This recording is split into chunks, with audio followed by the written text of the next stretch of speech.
What's going on, Junkie Nation? Gorgeous George and Goes are back with another MMA superstar here. Gilbert Burns joins us here on the program. He's fighting on January 21st in Rio de Janeiro, Brazil. It's UFC 283. He's one of the top welterweights on the planet.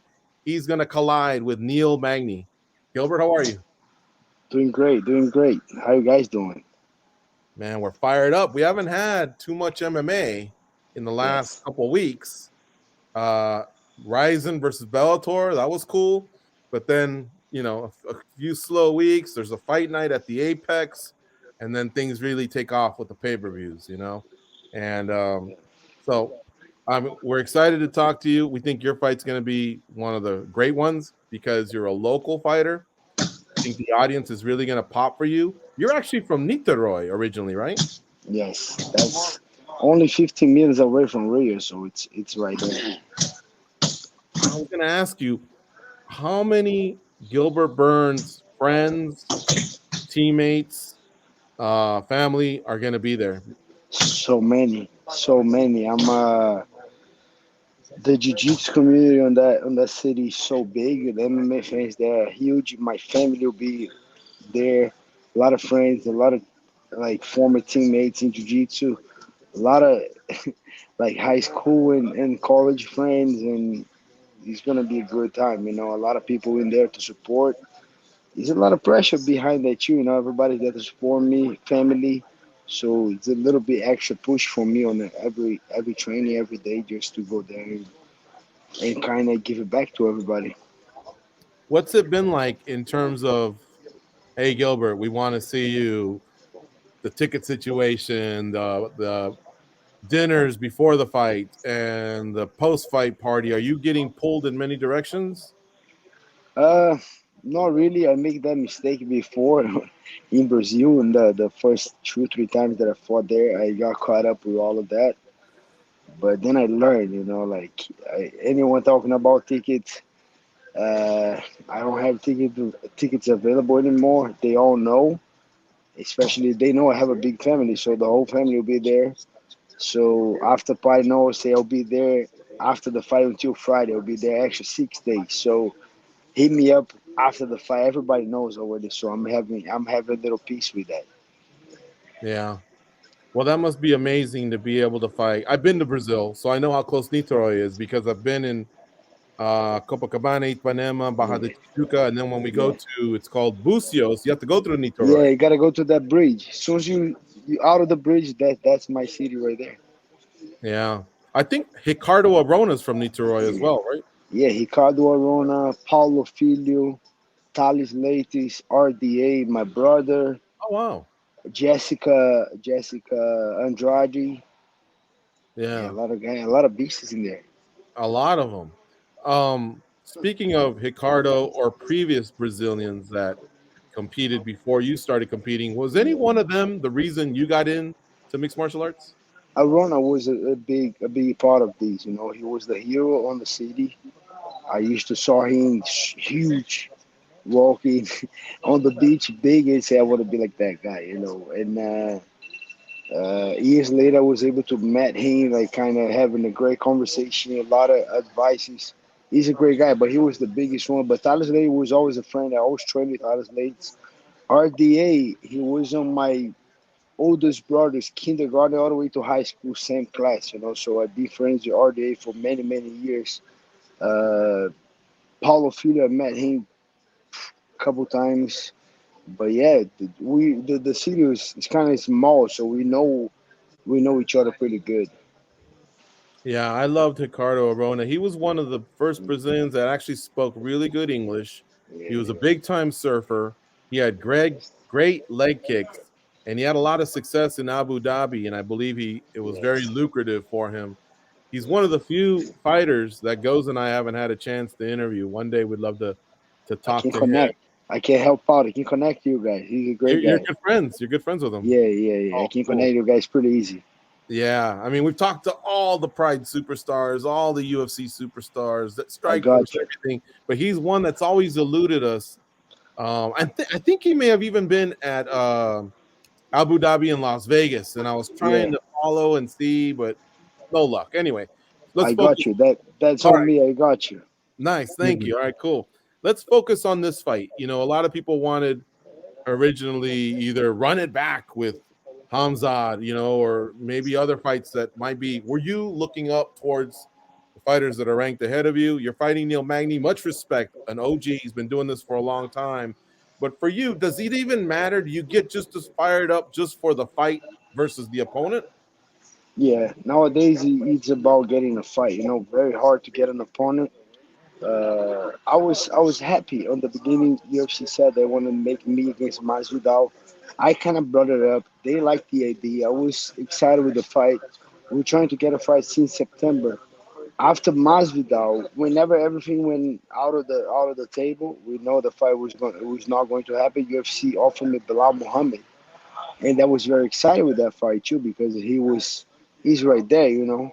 But then whenever he declined it, Masvidal declined, I was just like, man, just want to fight, just give me someone. And like I appreciate the call out, super respectful. Neil Magny, very tough, just broke the record on the division, very Yeah. tough, well rounded. So yeah, I'm not, now after a lot of frustration, I'm very happy that I'm fighting someone, you know, and especially being Neil Magny, a freaking veteran, a BMF guy fights anyone. Yeah, all the respect. Nowadays, since the fight in December was off and the Brazil was off with Masvidal, anyone thankful is Neil Magny.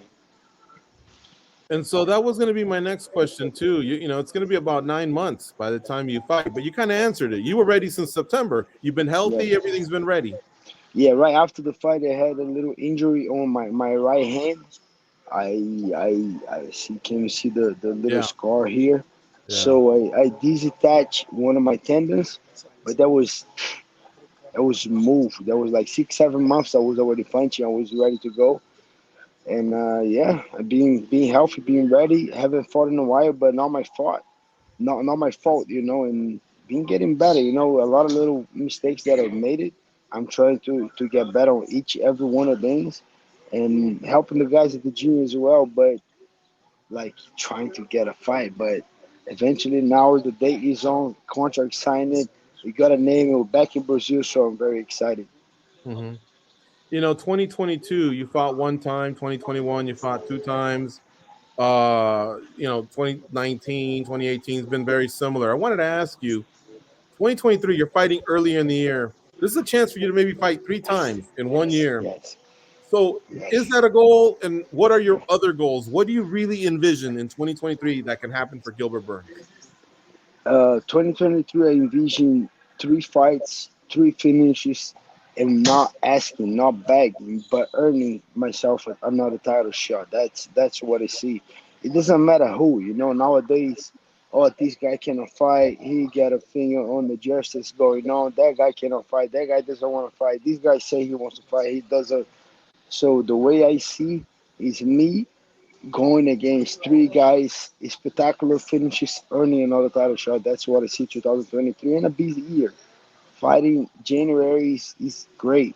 Not so great because I miss out Christmas, you know, spending time with the family, eating good food, but it is what it is. But I see a great chance of being a busy year, fighting everybody, making statement, and earning another title shot.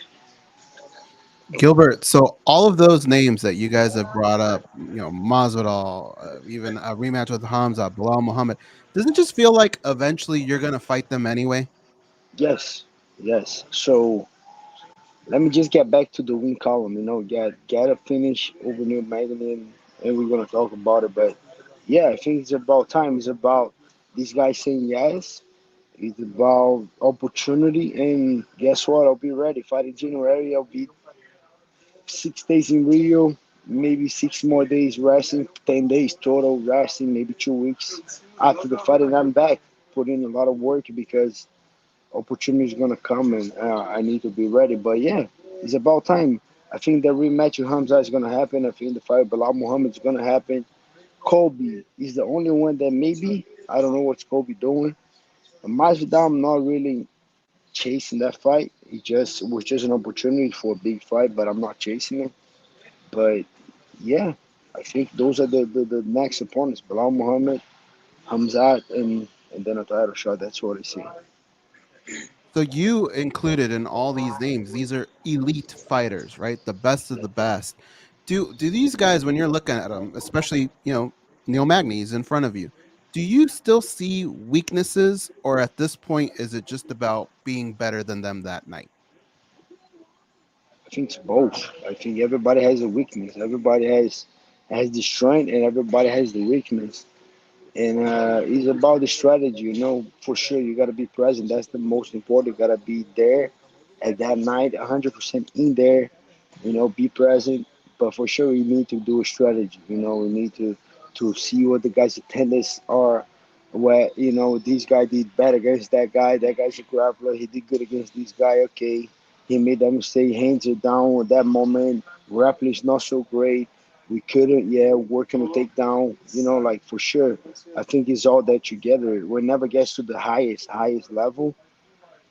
Only only be with a good card is not enough. You gotta be good in the preparation, be good, be with a good plan, with good strategy, see the guy's weakness, get better on my weakness, make that a little bit more strength, and use that is it's too much to get a win nowadays on the highest level. It's not just one thing. It's not just this. It's combination of a lot of things, and make sure you execute at the day of the fight. Who do you think will be champion at the end of 2023 when you could possibly be 3-0? And is it the same person that you want to be the world champion, so that you can take the belt from them? It's a good question. I don't know. I don't know. I think the winner between Kamaru and Leon. I don't know how busy they're gonna be. They might take a little break. Very confusing right now the situation. We don't know if Kamaru is fighting. Is that confirmed? He's fighting for the title against Leon in London. Is that or is not confirmed? Yeah, it is. It's funny you should ask. Just a little bit ago on MMA Junkie, we tweeted and we posted that Ali Abdelaziz, the manager, well, your manager too for Yeah. Kamaru, said, "Stop asking that question, guys." To the fans, Kamaru will be ready to fight Leon, and it's on 100%. So if In that London. happens in March, um, do you? I guess my question kind of was, do you want to face Kamaru? Well, first of all, who do you think is going to win the fight? Can we ask you that? There's a close fight. I think a little bit more edge to Leon, just because the way he won and being at home, no elevation. Not like in Salt Lake City was that elevation. Yeah, I think a little bit more edge from close fight 50-50, but a little bit more edge to Leon. And then I don't know who will be the champion. Let's see what they're gonna do with Hamza. I'm right there, Belal right there. We don't know what's going on with Kobe. Yeah. That's a trick question. I don't know who's gonna be the champion, but and that's one thing that I cannot control. So I don't. To be honest, for sure I want to know, but I don't really care. I want to be ready. I want to be if that fight's happening or not. If these guys fighting or not, I don't care. I want to be ready. I want to keep fighting, keep winning, and whenever that is established, I'm earning myself a title shot. So I would just want to. If these fights happen, if these guys defend you or not, I don't really care. I want to be keep fighting and get a couple finishes, spectacular finishes, great wins, and earning myself a title shot. I figured it would be a tough question because I remember, you Very, guys were full-time training partners. I'm yeah, sure you're still kind of friends. It was yeah. difficult to fight each other. So on the one hand, you probably want him to beat Leon because of that relationship, but knowing that he could be the guy you fight again, I imagine that might be difficult for you, or maybe it's not. I don't know, but No, it's not. Like whenever they ask me about a fight, I gotta be honest. And I think it's gonna be very tough to Kamaru go all the way to London. And I try to see the small things, the details. The yeah, details here are okay. Fight night. Put yourself in London. We in London. Okay, main event time. Kamaru walks first. He goes there, his music, dancing, everything that he does, he go out there and he waits to Leon. The whole arena is booing on him. mm, Then Leon comes, the whole arena goes crazy. Kamaru's not used to that feeling. He's the last one walk in. Now he's gonna be on octagon waiting. You know, if he's not 100% mentally, those things kind of tricky you a little bit. Mm. So, and Leon being at home, confident, knocked the guy out next last fight. I just think the fight's super close, but you think who? If I gotta say who, I give a little bit more edge to Leon just because all those mental things that Yeah. might happen on the rematch. That's a very thoughtful and very honest answer, and I'm sure everyone appreciates it. And that was very cool because as you were talking about it, I was picturing it. So let's close with this. How about with you? Are you going in second and Neil going in first? Will it be the same for Neil that you were describing for Kamaru? Yeah, I walk second, so Neil Magny will be there waiting for me. Just because the ranking, so he's the red corner, I'm the blue corner. So yeah, he walks in first. He will be waiting for me at my home. Wait, you said he's the blue corner, you're the red corner? Yeah, that's it, right? He walks first. He's the blue corner. Yeah, he's the blue Blue corner. corner walks first. Yeah, All right. Well, that's going to be crazy. I mean, that's going to be yes, crazy insane for a lot of you Brazilians. The UFC yes. back in Rio de Janeiro. You're from Rio de Janeiro. I can't imagine the feelings and the butterflies. A How do lot, you a feel? lot. Half nerves or Hey, what it'll be like, you know? I'm not gonna lie. It's gonna be a lot. It's gonna be hard to control. I just to thinking about it, get the butterflies. But it's the hate and love on the same time. You know, shit. It's hard to feel like that, but I miss to feel like that. I want to feel like that. I want to be nervous. I want to be, oh shit, everything can go wrong. The guy can get a win here at home, but that's what I want to feel. That's the feeling. You know that we hate but we love at the same time. I miss that feeling. I want to be nervous. I want to be in there and like shit's about to go down. We're gonna walk in. Let's go. So yeah, I want to feel that. It's gonna be crazy. I'm not saying it's gonna be easy, but yeah, I miss that. Yeah. Well, you know, one of the last times we talked to you was before the quintet grappling Yeah, that was cool. Shields and Saki Kabara. Sorry, not Saki Kabara. Sakuraba, Sakuraba. Yeah. Evis Edwards too. Those three. Yeah, I was three killers, man. And you know, I remember then you were on your journey to fight for the title, and now you fought for the title. Now you had these amazing fights, and you really are a star in the UFC. You know, even though you're coming off that last fight, I mean, people love them some Gilbert Burns, whether it's a rumor about you fighting or the actual fight itself, you know, or the official fight booking. Do you feel that transformation in the last few years that your status and your level has gotten higher and higher? I feel, the love from the fans. Uh, Even those sponsors, the opportunities that are coming, yeah, for sure, can feel that. And bro, it's just I've been putting so much work. I've been asking to fight everybody, fight anyone, even though my losses. If you got my last two losses was Hamza and Kamara, no shame about it, but I give those guys hell, when I Yeah. was saying, even with the loss. So the fans kind of, they know when I'm in for a fight, they in for a trick. Yes. So I think they start recognizing that, and I can feel that for sure. But that just doesn't make any easy. Just making me work even harder, because now even that like the popularity got a little big everywhere I go. Sometimes I see a fight saying they when you fight, who you fighting next? You ready? You in shape? You say yeah, I'm ready. I'm getting. It's kind of like they asking more. So yeah, I'm just keep putting a lot of more work. I know I'm not gonna be here so many more years, but as I'm here, the fans I'm gonna give a show to these guys. Not a lot of fighters have it, and you have it. So enjoy it for these last few fights. I'm positive you're going to be fighting for gold again because you Amen. have those types of talents, and I know the UFC likes to book their top stars in the biggest fights. So first things first, Neil Magny, UFC 283, Yes. and then we'll see what 2023 has in store for Durinho. Thank you very much for the time today, Gilbert. Always a pleasure to talk to you. Thank you guys. My pleasure. Have a good one.